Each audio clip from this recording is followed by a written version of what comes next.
नमस्कार मित्रांनो, सुस्वागतम. घरोघरी मातीच्या चुली या मालिकेच्या आजच्या भागामध्ये आता ही ऐश्वर्या आहे तर ऐश्वर्या अवंतिकाला आवाज देते आणि म्हणते की अवंतिका, अवंतिका, अगं चल माझ्या हातावर मेहंदी काढ ना. तेव्हा आता अवंतिकाला राग येतो. अवंतिका म्हणते की हे बघ, मी तुझ्या हातावर मेहंदी वगैरे नाही काढणार. त्यावर आता ऐश्वर्या लगेच म्हणते की अरे यार, मी जेव्हा तुम्हाला एखादी गोष्ट करायला सांगते ते पण प्रेमाने, तेव्हा तर तुम्ही कोणीही माझं ऐकत नसतात. तर अवंतिका म्हणते की अगं तुझं ऐकायला तू त्या पात्रतेची आहे का ग. तेव्हा ऐश्वर्या म्हणते की हे असं असतं बघ, अगं जेव्हा मी ठरवते तुमच्याशी नीट वागण्याचे तेव्हा मात्र तुम्ही अगदी अटीतटावर येता. तर त्यानंतर मग मला जागा तर तुम्हाला दाखवून द्यावीच लागते. मला एक गोष्ट सांग बरं, जानकी बहिणी आहे ही तुझी लाडकी जानकी बहिणी आहे ना. मला एक गोष्ट सांग की तुझ्या लाडक्या जानकी बहिणीच्या प्रेमळ आईला नख जरी लागले तर ते कसं दिसेल, वाईट दिसेल ना. त्यावर आता अवंतिकाला खूप राग येतो. अवंतिका म्हणते की ऐश्वर्या हे बघ, तू असं काही करू नकोस. तर ऐश्वर्या लगेच आपले हात पुढे करते आणि म्हणते की चल मग तसे करणार नाही, पण माझ्या हातावर अगोदर मेहंदी काढ. अवंतिका हसते आणि म्हणते की हो, मी मेहंदी काढते तुझ्या हातावर, परंतु मी कोण घेऊन येते. तेव्हा आता अवंतिका तर हुशार असते. अवंतिका ऐश्वर्याची बरोबर जिरवण्याची ठरवते आणि ती किचन मध्ये येते. स्वतःला आता ती म्हणत असते की ऐश्वर्या, अगं तुला तर ऋषिकेशच्या दादांच्या नावाची मेहंदी काढण्याची इतकी हौस आलेली आहे ना.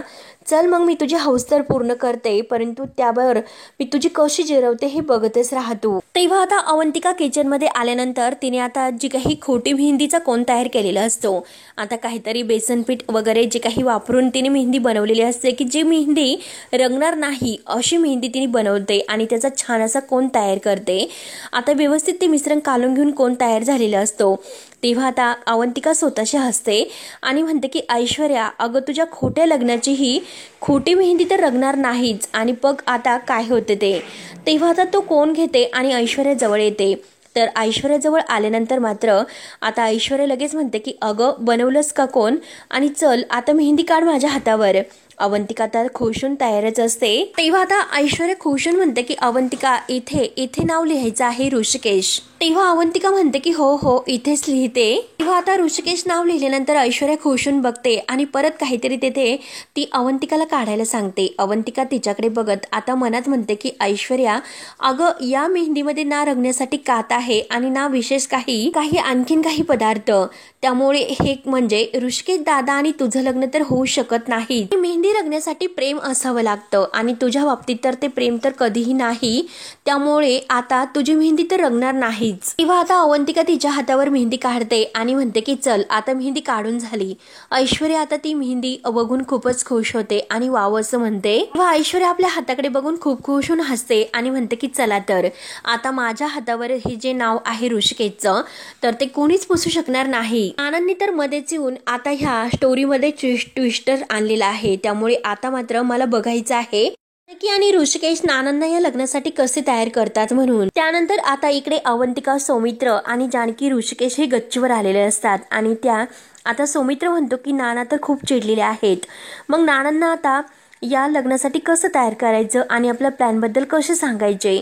तर अवंतिका सुद्धा म्हणते की हो ना, नानांना समजावणं तर खूप कठीण आहे कारण ते खूप चिडलेले आहेत आणि याचा अर्थ असा होतो की त्यांना आपल्याला म्हणजे आपल्या प्लॅन बद्दल काहीतरी खरं आहे ते सांगावंच लागेल.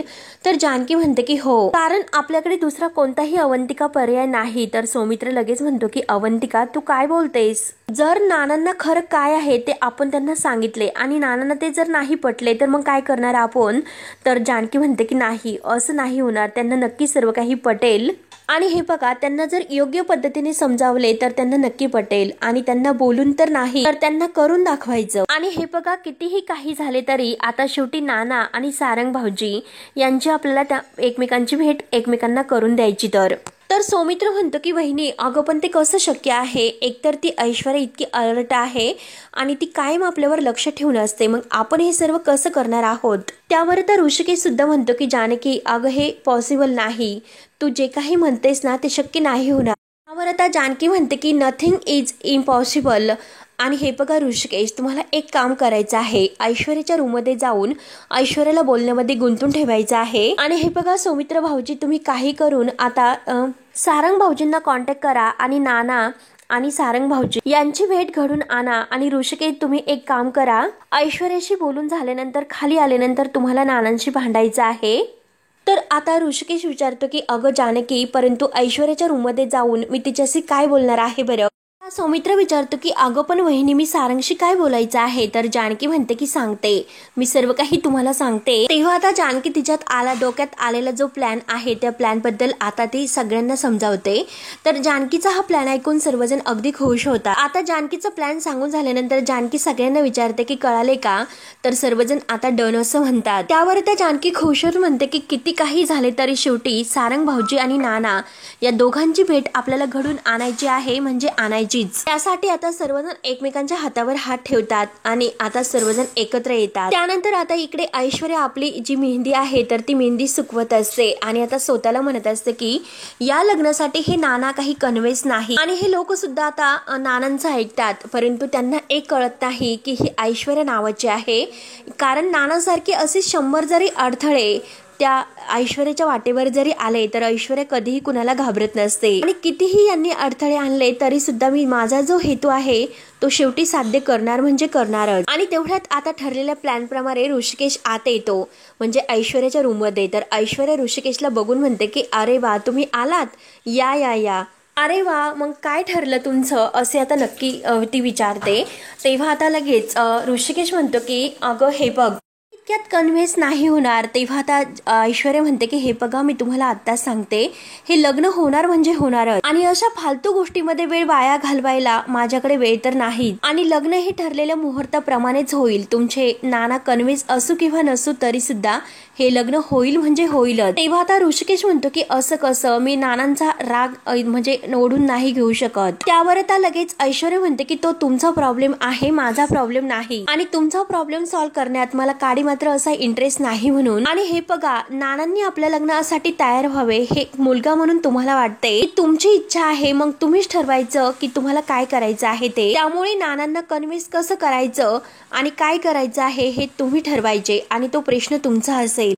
तयार कसं करायचं आहे हा प्रश्न तुमचा असेल. आणि ते लग्न तुमच्या मर्जी विरुद्ध जरी असेल ना तरी सुद्धा आता हे लग्न होईल म्हणजे होईलच. आणि तेवढ्यात तेथे आता जानकी येते. जानकी आता दरवाजात उभी राहून म्हणते की वा, खरंच ऐश्वर्या काय विचार आहे ग तुमचे, अगदी उत्तम आणि अतिशय अगदी कौतुक करण्यासारखे. तेव्हा ऐश्वर्या जानकीला बघून म्हणते की हो हो आली ना तू ज्ञान शिकवायला. तेव्हा जानकी आत येते आणि म्हणते की अगं ज्ञान शिकवायला, अगं ऐश्वर्या हे बघ, तुला कितीही कोणी ज्ञान जरी शिकवले तरी सुद्धा तू कुणाचं काही ऐकणार आहे का. अगं तुला सुद्धा माहिती आहे की स्वतःच्याच मालकीची तू म्हणजे मालकीन आहे ते स्वतःच्या मनाची, त्यामुळे तू कधी कुणाचं काही ऐकणार आहेस का. परंतु एक गोष्ट ऐश्वर्या, स्वतःच्याच मर्जीमध्ये तू इतकी मग्न होऊ नको, म्हणजे कोणीतरी तुझ्यासाठी काहीतरी केले याचा सुद्धा तुला विसर पडेल. अगं ऐश्वर्या तुझ्या लक्षात आहे का तू नानाविषयी बोलते, लाज वाटत नाही का तुला हे सर्व बोलताना. अगं ते तुझे सासरे आहेत आणि तू इतके गुन्हे केले तरी सुद्धा त्यांनी तुला या घरामध्ये राहून दिले, त्याचे उपकार तू मान. अगं तू तर त्यांना जिन्यावरून ढकलून दिले होते तरी सुद्धा त्यांनी कोर्टामध्ये तुझ्या विरुद्ध साक्ष दिली नाही, हा त्यांचा चांगुलपणा आहे आणि तरी सुद्धा तू त्यांच्याविषयीच बोलते. त्यावर आता ऐश्वर्या लगेच ऋषिकेशला म्हणते की ऋषिकेश तुम्ही हिला येथून जायला सांगा, मला हिच्याशी नाही बोलायचं. किंवा आता जानकी म्हणते की ऋषिकेश आहो. तर ऋषिकेश लगेच जानकीलाच म्हणतो की जानकी तू येथे का आलीस, प्लीज तू खाली जा. आता ऋषिकेश आणि जानकी मुद्दाम ऐश्वर्यासमोर भांडण करायचं नाटक करतात, कारण तो त्यांचा ठरलेला प्लॅन असतो. तर आता जानकी मुद्दाम ऋषिकेशला म्हणते, ऋषिकेश तुम्ही हिच्यासाठी माझ्याशी भांडतात आणि मला खाली जायला सांगतात. अहो ऋषिकेश तुम्ही हिच्या बोलण्यामध्ये येऊ नका. तर ऋषिकेश म्हणतो की हे बघ जानकी, माझ्याकडे कोणताही दुसरा पर्याय नाही. आणि हे बघ जानकी, तुझ्या आईला जर वाचवायचं असेल तर मला ऐश्वर्याचं शेवटी ऐकावं तर लागेलच, कळतं ना तुला. आणि हे बघ तू हिच्याशी वाद घालण्यात वेळ वाया घालू नकोस. आणि चल आता मी जातो आणि नानांशी जाऊन बोलतो. आणि आता खूप झाले म्हणून आता मुद्दाम तो ऐश्वर्याकडे बघतो आणि नानांना आवाज देतो की नाना. तेव्हा आता ऐश्वर्याला असं वाटतं की आता ऋषिकेश माझ्याकडून आहे आणि तो बरोबर आता नानांना तयार करेल म्हणून. जानकी म्हणते की ऋषिकेश, अहो ऋषिकेश ऐकून घ्या. परंतु आता ऋषिकेश न ऐकता निघून जातो. आणि आता जानकी मुद्दाम ऐश्वर्याला तिथे गुंतून ठेवण्यासाठी तेथे रूममध्येच थांबते. ऐश्वर्याला असं वाटतं की तिला खूप आनंद होतो. ती लगेच जानकीला म्हणते की काय ग जानकी, अगं ऋषिकेशने तुझं ऐकलं नाहीस का? आणि यापुढे तर आता ऋषिकेश तुझं काही ऐकून घेणार नाही, कारण त्यांची होणारी बायको तर मी आहे. कारण इथून पुढे ते फक्त आणि फक्त माझंच ऐकत राहणार आणि खरं तर त्यांना माझं ऐकावंच लागेल. त्यांच्याकडे दुसरा कोणताही पर्याय नाहीच. कारण तुझ्या आईला वाचवण्यासाठी ऋषिकेश काही पण करू शकतो, हे म्हणजे लक्षात ठेव जानकी तू. त्यावर आता जानकीला राग येतो. जानकी म्हणते की ऐश्वर्या, अगं एक गोष्ट लक्षात ठेव, एक वडील आणि एक मुलगा यांच्यामध्ये तू भांडण लावते.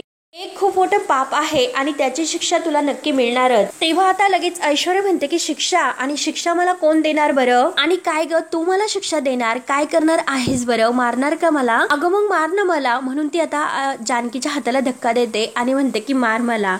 तर आता जानकी शांत असते. ऐश्वर्या पुन्हा विचारते की काय ग काय झाले? हिम्मत नाही का तुला मला मारण्याची? आणि हिम्मत करू सुद्धा नको तू मला मारण्याची, कारण तुझ्यासाठी ते खूप असं रिस्की असेल. आणि हे बघ, जर मला मारून तुला जर मोठी रिस्क घ्यायची असेल तर तू घेऊ शकते. आणि चल मला मार बरं. म्हणून आपला लगेच चेहरा समोर धरते आणि तिच्या समोर गाल करून म्हणते की मार, तुला मारायचं आहे ना, मग मला मार बरं. आणि आता आपल्या हातावर जी काही मेहंदी आहे तर ती मुद्दाम जानकीला दाखवण्याचा प्रयत्न करते. जानकी ती मेहंदी पाहते. जानकी म्हणते की अरे वा, हातावर मेहंदी काढली. तर ऐश्वर्या म्हणते की छान आहे ना. तर जानकी मुद्दाम हसते आणि जानकी विचारते की अगं तू ही मेहंदी अवंतिकाला काढायला सांगितली होती ना, तिच्याकडूनच काढून घेतलीस ना? तेव्हा ऐश्वर्या म्हणते की हो ना, तिनेच काढलेली आहे ही मेहंदी, त्या डिनर सेटनेच मेहंदी काढलेली आहे. तर जानकी आता हसते. जानकी म्हणते की खरंच छान ग. तर ऐश्वर्या लगेच म्हणते की अगं मेहंदी तर तिने काढली, परंतु ती मेहंदी छान रंगली सुद्धा असणार आहे. कारण कसं आहे की माझ्यावर माझ्या होणाऱ्या नवऱ्याचं खूप प्रेम आहे, म्हणून ती मेहंदी खूप रंगली असेल. आणि जानकी तू थांब बरं, मी तुला दाखवतेच माझी मेहंदी किती रंगलेली आहे ते. आता मुद्दाम ऐश्वर्याला असं वाटतं की आपण जानकीला रंगलेली मेहंदी दाखवायची, परंतु आता ऐश्वर्याच्या हातावरची मेहंदी तर रंगणारच नसते. आता आलेच बोलून ती आता बाथरूम मध्ये जाते आणि मेहंदीचे हात धुवून येते. आता हात व्यवस्थित वगैरे पुसून घेते आणि ॲटिट्यूड मध्ये ती आता जानकीकडे बघत असते, कारण अजूनपर्यंत तिने काही तिचे हात बघितलेलेच नसतात. किंवा आता ऐश्वर्या स्वतःचे हात न बघता डायरेक्ट ती आता जानकीला हात दाखवते आणि म्हणते की बघ माझी मेहंदी किती रंगली ते. आता जानकी खुश होऊन आता ऐश्वर्याच्या मेहंदीच्या हाताकडे बघत असते आणि खुश होत आता ऐश्वर्याचे हात धरते आणि म्हणते की अगं तूच ते हात बघ. म्हणून आता ऐश्वर्याला ते हात दाखवते. परंतु आता ऐश्वर्याची मेहंदी थोडीशी सुद्धा रंगलेली नसते, कारण अवंतिकाने बरोबर ऐश्वर्याला ओढणीवर आणलेले असते, कारण ती मेहंदी सगळी काही अगदी डुप्लिकेट असते. तेव्हा आता जानकी खुशून म्हणते की अवंतिकाने तर कमाल केली. जसा तिने तुझ्या मेहंदीचा रंग उडवला तर तसा तुझ्या चेहऱ्याचा सुद्धा रंग तिने उडवला. ऐश्वर्या आपल्या हातांकडे बघत असते आणि आता स्वतःला म्हणत असते की खरंच मेहंदीला काय झालं असेल, मेहंदी का रंगली नसेल. तर आता जानकी म्हणते की अगं तुझी मेहंदी कशी रंगणार, कारण दुसऱ्याच्या ज्या गोष्टी आहेत त्या हिसकावून घेण्याची सवय तुला आहे आणि त्यावर अधिकार दाखवण्याची सवय. आणि हे बघ, दुसऱ्याची गोष्ट हिसकावून घेऊन त्यावर अधिकार गाजवून ती गोष्ट आपली होती असं नसतं ऐश्वर्या, एक गोष्ट लक्षात ठेव. त्यावर आता जानकी म्हणते की ऐश्वर्या तुला काय वाटतं, अगं दुसऱ्याचा नवरा हिसकावून घेऊन त्याच्या नावाची मेहंदी तुझ्या हातावर काढेल आणि ती मेहंदी रंगेल असं होईल का? असं कधी होणार नाही. त्यासाठी अगं नवऱ्याचं बायकोवर प्रेम असावं लागतं. आणि तुला माहिती आहे ना की ऋषिकेशचं फक्त आणि फक्त माझ्यावर प्रेम आहे, तर त्यांच्या जानकीवर. आणि हे बघ ना ऐश्वर्या, अगं ह्या सगळ्या प्रकारावरून तुला आता कळाले असेल, कारण वाईटाचा अंत कधीही चांगला होत नसतो. तेव्हा आता ऐश्वर्याची जानकीने पूर्णपणे बोलती बंद केलेली असते आणि अवंतिकाने आता ती मेहंदी अगदी मस्त तयार करून ऐश्वर्याच्या हाताचा रंग आता उडवलेला असतो आणि चेहऱ्याचा सुद्धा. जानकी आता हसतच अगदी तोऱ्यात बाहेर निघून जाते. ऐश्वर्याचा पूर्णपणे जळफाट होत असतो. ती आता आपल्या हाताकडे बघत असते. त्यानंतर आता इकडे सौमित्र सारंगकडे येतो आणि सारंगला त्यांच्या प्लॅन बद्दल सांगतो आणि नानांना भेटायचं आहे असे सुद्धा. ते ऐकून आता लगेच सारंग म्हणतो की काय बोलतो, अरे दादा नानांना भेटायचं? तर सौमित्र हसून हो असं म्हणतो. सारंग विचारतो की अरे पण कसं? तर आता सौमित्र सांगतो की आईला भेटला ना एकदम तसे. कारण आता ऐश्वर्या आणि सारंग यांनी मिळून आता घरामध्ये किती त्रास दिलेला आहे आणि आता सारंगने सुद्धा ऐश्वर्याचं सर्व काही ऐकून घरच्यांच्या विरुद्ध किती कट कारस्थान केले ही मात्र आता सारंगला त्याची आठवण होते. आणि त्यावेळेस नाना माझ्यावर किती चिडलेले आहेत आणि माझं नाना काही एक ऐकून घेत नाही, त्या क्षणाची आता सारंगला आठवण होते. म्हणून त्याला नानांना भेटण्याची आता भीती वाटत असते. आणि हे सगळं आठवल्यानंतर सारंग आता सौमित्रेला म्हणतो की ऐश्वर्याची साथ देऊन मी जे काही वागलो त्यामुळे मला नाही वाटत की नाना मला माफ करतील म्हणून आणि माझं काही ऐकून घेतील म्हणून. मला तर असं वाटतं की ते माझ्याशी बोलणार सुद्धा नाही. तर सौमित्रा हसून म्हणतो की सारंग, अरे कसला विचार करतोस, का बोलणार नाहीत नाना तुझ्याशी? अरे जेव्हा नानांना कळेल की तू जिवंत आहे तर त्यांना त्यावेळेस सुखद धक्का बसेल आणि ते मात्र तुझ्याशी नक्की बोलतील. तेव्हा आता सारंग विचारतो की अरे खरंच बोलतील का?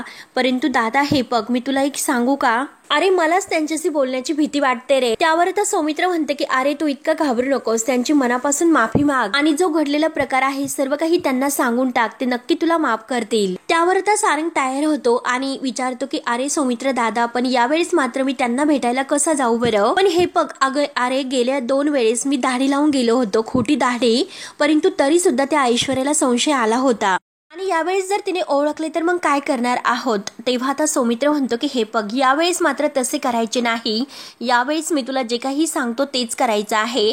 मग काय करायचं आहे याबद्दल सौमित्राचा सारंगला व्यवस्थित समजावतो.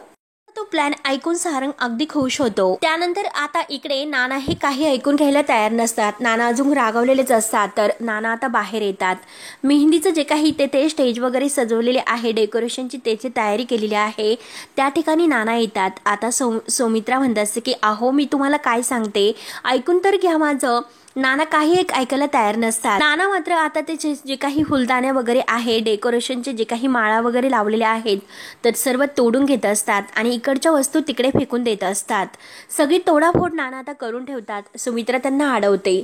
सुमित्रा म्हणते की हे बघा, एकदा मी तुम्हाला जे काही सांगते ते ऐकून घ्या आणि मला माहिती आहे की तुम्हाला राग येणं हे स्वाभाविकच आहे. तेव्हा आता नाना भयंकर चिडतात. नाना म्हणतात की हे बघ, मला काही एक ऐकून घ्यायचे नाही आणि पुन्हा पुन्हा मला बोलायला लावू नकोस. किती काही झाले तरी सुद्धा मी या लग्नासाठी परवानगी नाही देणार, हे लक्षात ठेव. त्यावर आता सुमित्रा म्हणते की अहो तुम्ही इतके रागवलात, ती मुलं काय म्हणतात हे सुद्धा तुम्हाला नाही समजत आणि हे बघा, मुलं तुम्हाला काहीतरी समजून सांगण्याचा प्रयत्न करतात पण ते सुद्धा तुमच्या लक्षात येत नाही. त्यावर आता नाना विचारतात की तुला समजले ना, मग तू मला समजून सांग बरं, सांग ना मग नेमकं काय आहे. तर सुमित्रा म्हणते की नाही हो, मला नाही कळत की मी तुम्हाला कसे हे सर्व सांगू ते. तेव्हा आता नाना म्हणतात की ह्या सगळ्यांच्या वागण्याला बोलण्याला काही असं तात्पर्य राहिलेलं नाही, त्यामुळे आता जे काही आहे ते मी कसं ऐकून घेणार. या घरामध्ये सगळं काही जो चाललेला आहे तर तो बावळटपणा सुरू आहे. तर शेवटचं सांगतो सुमित्रा, किती काही झाले तरी हे लग्न नाही होणार म्हणजे नाही होणार. नाहीतर ह्या माळा आहे तर त्या माळा मीच तोडून टाकतो. तर म्हणून नाना आता त्या सगळ्या माळा तोडायला घेतात आणि तेवढ्यात जानकी, ऋषिकेश, अवंतिका ह्या बाहेर येतात आणि हे सर्व बघून आता सर्वांना धक्काच बसतो आणि तेवढ्यात ऋषिकेश जोरात ओरडतो. ऋषिकेश म्हणतो की नाना हे बघा, तुम्हाला माळा नाही तोडता येणार, हे लग्न होणारच. तेव्हा आता लगेच नाना विचारतात की काय काय म्हणतोस ऋषिकेश, तू लग्न होणार? अरे ऋषिकेश, लाज कशी वाटत नाही तुला हे सर्व बोलताना? तू जानकीला सोडून ऐश्वर्या बरोबर लग्न करणार आहेस का? त्यावर आता ऋषिकेश म्हणतो की नाना हे बघा, दुसरा कोणताही माझ्याकडे पर्याय नाही. तेव्हा म्हणतात की म्हणजे तू माझं सुद्धा ऐकणार नाही आणि माझ्या इच्छेविरुद्ध तू हे लग्न करणार का? तर आता ऋषिकेश म्हणतो की हे बघा नाना, तुमची इच्छा असो किंवा नसो तरी सुद्धा हे लग्न मी करणार. नाना आता भयंकर चिडतात. एक गोष्ट विसरू नकोस ऋषिकेश, तू अजून सुद्धा या कुटुंबाचा मी प्रमुख आहे आणि हे बघा, मी कुणाला सुद्धा या घरात वाटेल तसं वागून देणार नाही. आणि काय रे ऋषिकेश, तू माझ्यावर आवाज चढवतो, आपल्या बापावर? बघितलंस का सुमित्रा, अगं तुझी फूस आहे त्याला, म्हणून तो हे सर्व आज बोलतोय. आणि हे बघ, आज मात्र जे काही ऋषिकेश माझ्याशी बोलतो त्यावर माझा विश्वासच बसत नाही, कारण कधी न बोलणारा ऋषिकेश आज माझ्या मनाविरुद्ध बोलतोय. त्यावर आता ऋषिकेश म्हणतो की नाना हे बघा, समजून घ्या, मला ऐश्वर्यासोबत लग्न करावंच लागेल, दुसरा कोणताही माझ्याकडे पर्याय नाही. तेव्हा आता नाना म्हणतात की अरे पण का तुझ्याकडे पर्याय नाही आणि का तू हे लग्न करतोय? एवढा नाईलाज आहे का तुझा? तर ऋषिकेश मोठ्या आवाजात म्हणतो की हो आहे. आणि ऋषिकेश बाजूला जातो तर नाना पुन्हा त्याच्याजवळ येतात आणि विचारतात की ऋषिकेश, तुझा नाईलाज असण्याचं जे कारण आहे तर ते कारण मला सांग अगोदर. तेव्हा आता ऋषिकेश म्हणतो की नाना हे बघा कारण, आणि तेवढ्यात समोरून आजी येते. आजीला बघून आता ऋषिकेश शांत होतो. तेव्हा आता सर्वजण आजीकडे पाहायला सुरुवात करतात. तेव्हा ऋषिकेश म्हणतो की नाना हे बघा, जे काही आहे ते मी तुम्हाला आता नाही सांगू शकत. त्यावर आता नाना म्हणतात की ठीक आहे, मग मी तुम्हाला जे काही सांगतो ते ऐकून घे ऋषिकेश. जर हे लग्न होणार असेल तर मात्र मी या घरामध्ये नाही राहणार. तेव्हा सुमित्रा म्हणते की अहो हे काय बोलतात, तर जानकी लगेच पुढे येते. जानकी म्हणते की नाना एकदा प्लीज आमचं ऐकून घे. तर त्यावर नाना जानकीला म्हणतात, जानकी मला तर असं वाटलं होतं की तुझ्यातील जी पतिव्रता स्त्री आहे ती असं नाही होऊन देणार, ऋषिकेशला तसं काही वागून देणार नाही, परंतु आज मात्र तुझ्याला जे काही पाठिंबा देते ते बघून तूच आता माझ्या मनातून कायमची उतरली. त्यामुळे हे बघा तुम्हाला फुल परवानगी आहे, जे काही करायचं असेल ते तुम्ही करू शकतात, परंतु यापुढे मात्र माझा आणि तुमचा कोणताही संबंध नसेल. आणि तेवढ्यात नाना जायला निघतात तर अवंतिका पुढे येते. अवंतिका म्हणते की नाना प्लीज तुम्ही इथून जाऊ नका. अवंतिका सुमित्राला म्हणते की आई अहो तुम्ही काहीतरी नानांना समजावा. तेव्हा आता सुमित्रा लगेच पुढे येते आणि नानांना म्हणते की अहो थांबा, कुठे निघालात तुम्ही. नाना तरी सुद्धा जायला निघतात. सुमित्रा आडवी होते आणि तेवढ्यात आजी लगेच म्हणते की जावे बापू अहो हे बघा मी तुम्हाला काय म्हणते की इतकी सगळी मंडळी आहे तर ती तुम्हाला आग्रह करते, मला सांगा की तुम्हाला थांबण्यासाठी काय हरकत आहे बरं, आणि समजा तुम्ही थांबलात तर तुम्हाला काही प्रॉब्लेम आहे का. तेव्हा नाना तर आजीवर भयंकर चिडतात. आजीला म्हणतात की तुम्ही तर आता या घरात काही एक शब्द सुद्धा बोलू नका, मला अजिबात येथे थांबायचं नाही, मला जाऊन द्या. तेव्हा सर्वजण नानांना अडवतात. नाना थांबवा, तुम्ही कुठेही जाऊ नका म्हणून आग्रह करतात. नाना कुणाचं ऐकायला तयार नसतात. सुमित्रा विचारते की अहो तुम्ही कुठे जाणार आहात. नाना रागाने म्हणतात की मी कुठे पण जाईल, तुला काय करायचं आहे, मला फक्त आता अडवू नका. आणि सुमित्राच्या हाताला धरून तिला बाजूला करून शेवटी नाना आता त्या घरातून निघून जातात. आणि तेवढ्यात आता ऋषिकेश आपल्या खिशातून मोबाईल काढतो आणि लगेच सुमित्रा किंवा सारंगच्या मोबाईलवर मेसेज पाठवतो की नाना घराच्या बाहेर पडलेत म्हणून. आणि तेवढ्यात मात्र आता नाना हे बाहेर आल्यानंतर आता एक रिक्षा तिथे येते आणि तो रिक्षा म्हणजे चालक जो काही आहे तो आपला सारंग आहे. नाना रिक्षाला हातवर करून थांबवतात आणि आता रिक्षामध्ये बसतात आणि चल बाबा असं म्हणतात. तर सारंग अगदी तोंड बांधून तिथे आलेला असतो एक रिक्षा ड्रायव्हर बनून आणि विचारतो की कुठे जायचं आहे साहेब तुम्हाला. तेव्हा नाना म्हणतात की अरे तुला जिकडे पाहिजे तिकडे तू नेऊ शकतो, रेल्वे स्टेशनवर ने किंवा एसटी स्टँडवर ने, कुठे पाहिजे तिकडे ने, परंतु या घराच्या पायरीवर सुद्धा मला इथे थांबू नको, चल येथून लगेच आता निघ, गाडी सुरू कर, आता तिकडे मला पोहोच करायचे आहे तिकडे पोहोच कर, परंतु चल येथे मला थांबू नकोस. आता सारंग गाडी सुरू करतो म्हणजे रिक्षा, आणि नानांना घेऊन तो आता थोड्याशा दूर अंतरावर येत असतो. त्यानंतर आता इकडे आजी ऐश्वर्याच्या रूम मध्ये येते आणि म्हणते की अगं काय गुंडी, तू तर खरंच काय कमाल केलीस. अगं ऋषिकेश चक्क नानासाहेबांशी सुद्धा भांडला, अगदी खुश होत हे सर्व सांगत असते. आणि शेवटी नानासाहेब हे घर सोडून निघून गेले. तर आता ऐश्वर्या खुश होते आणि म्हणते कारण मी नानांच्या विरोधात जाण्यासाठी आता त्यांच्याकडे कोणताही पर्याय ठेवलाच नव्हता. तेव्हा आता आजी विचारते की अगं ऐश्वर्या तू पण असं काय केलं. तेव्हा ऐश्वर्या म्हणते की अहो आजी मी जादू केली, जादू, पण तुम्ही म्हणतात तसे नाही, तर ऐश्वर्याच्या अगदी इशाऱ्याची मी जादू केली. तर हे ऐकून आजी लगेच तिला शब्बास असं म्हणते आणि ऐश्वर्या तू कायम अशीच जादू करत राहा असं म्हणते, आणि तू जर असंच करत राहिली तर सगळं काही तुझ्या मनासारखं होत राहील आणि लग्न कसं सुरळीत पार पडेल. तेव्हा आता लगेच ऐश्वर्या म्हणते की आजी अहो हे लग्न तर सुरळीतच पार पडणार आहे, कारण त्या ऋषिकेशला माझ्यासोबत लग्न हे करावंच लागेल, परंतु फक्त आणि फक्त माझा एका वेगळ्या गोष्टीवर संताप होतोय. तेव्हा आजी विचारते की आता काय झालं. तर ऐश्वर्या लगेच आपले हात दाखवते आणि हे बघा आजी असं म्हणते, कारण तिच्या हातावर मेहंदी रंगली नाही असं ती आजीला तर दाखवते. आजी म्हणते की हे हात आहे याचं काय झालं, तरी सुद्धा आजीच्या लक्षात येत नाही. तर ऐश्वर्या म्हणते की आजी आज काय होतं. आजी विचारते की काय होतं. ऐश्वर्या म्हणते की मेहंदीचा कार्यक्रम होता. अहो आजी मी मेहंदी काढली होती, परंतु माझी मेहंदी रंगली सुद्धा नाही आणि त्या ऋषिकेशचं नाव सुद्धा मी हातावर लिहिलं होतं. तर आता ऐश्वर्या असं म्हटल्यानंतर आजी म्हणते अगं छे काय खुळसट आहे ग ऐश्वर्या तू, अगं ऋषिकेशचं अखंड नाव तुझ्या मागे लागणार आहे. अगं ह्या फडतूस मेहंदीसाठी तू जीवाला इतका त्रास देतेस का, बावट कुठली. अगं तुझं लग्न होतं ते खूप महत्वाचं आहे. एका अर्थी हे बरं झालं की नानासाहेब घर सोडून निघून गेलेत, कारण अगं नानासाहेब जे आहे ना ते लग्नामधील एक फार मोठं विघ्न होतं, ते विघ्नच आपोआप घरातून निघून गेले, म्हणजे ऐश्वर्या लग्न कसं सुरळीत पार पडेल बरं, कसं पडेल. तर ऐश्वर्या लगेच खुश होत सुरळीत असं म्हणते आणि दोघी आता खूप हसतात. तर मित्रांनो शेवटी हा भाग येथेच संपतो. पुढील भागामध्ये सुमित्रा आता जानकी अवंतिका आणि ऋषिकेशला म्हणत असते की मी तुम्हाला काय म्हणते की तुम्ही शोधून त्यांना घेऊन या, कुठेही शोधा परंतु घरी घेऊन या. जानकी म्हणते की आई त्यांना शोधायची काही गरज नाही, नाना अशाच ठिकाणी आहे की जेथे त्यांना असायला हवे. तेव्हा आता सारंग गाडी घेऊन आता रिक्षा घेऊन पुढे येतो आणि रिक्षा थांबवतो. नाना विचारतात की अरे तू इथे रिक्षा का थांबवली. दाखवलीस तेव्हा आता सारंग लगेच आपल्या तोंडाचं जे काही कापड आहे तर ते बांधलेलं तर ते सोडतो आणि सारंग आपला चेहरा नानांना दाखवतो. नाना आता धक्क्याने पाहतच असतात. त्यानंतर आता इकडे लता मायाला म्हणत असते की आपल्याला येथून सोडण्यासाठी काहीतरी प्रयत्न करावे लागते. माया म्हणते की सगळे काही प्रयत्न करून झाले तर लताबाई म्हणते की अगं काहीतरी करावंच लागेल, काहीतरी उपाय आहे असेलच ना. तर माया म्हणते की आता आपण घराला आग लावणार आहोत का. तेव्हा आता आग म्हटल्यानंतर लताबाईच्या डोक्यात एक प्लॅन येतो आणि तेथून बाहेर पडता येईल ह्या आगीतून असे तिला वाटत असते. त्यानंतर आता इकडे ऋषिकेश जानकीला म्हणत असतो ऐश्वर्याला विचारायला हवं की तिने तुझ्या आईला कुठे ठेवलेलं आहे. तर आता जानकी म्हणते तिने जर नाही सांगितले तर. तेव्हा आता मित्रांनो पुढे काय होईल हे बघण्यासाठी आपल्या चॅनलला नक्की सबस्क्राईब करत राहा. धन्यवाद.